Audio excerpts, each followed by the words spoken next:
Johor சுகாமாட் பூலோ கசாப்பில் ஹூரார் பூனையை அடித்து மனிதாபிமானமற்ற முறையில் அதனை காலி வீட்டில் தூக்கி வீசிய 70 வயது முதியவர் கைதாகியுள்ளார். தாமான் யயாசானில் செவ்வாய்க்கிழமை அச்சம்பவம் நிகழ்ந்தது. காலை 11 மணியளவில் பூனையை காணாது அதன் உரிமையாளரான குடும்பமாது தேடியுள்ளார். அப்போது தனது பக்கத்து வீட்டுக்காரர் ஏதோ ஒரு பொருளை கால்வாயில் தள்ளுவதை அவர் கண்டார். சென்று பார்த்தால் அவர் ஆசையாய் வளர்த்து வந்த பூனை அங்கு இரத்த வெள்ளத்தில் கிடந்தது. இதையடுத்து அவர் போலீசில் புகார் செய்தார். சிசிடிவி கேமரா பதிவை போட்டு பார்த்ததில் சந்தேக நபர் அப்பூனையை கொடுமைப்படுத்தியது உறுதியானது.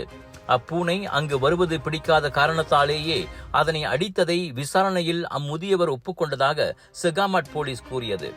அச்சம்பவம் குற்றவியல் சட்டம் 2015 விலங்குகள் நலச்சட்டம் மற்றும் 1998 தொடர்பு பல்லூடக சட்டங்களின் கீழும் விசாரிக்கப்படுகிறது.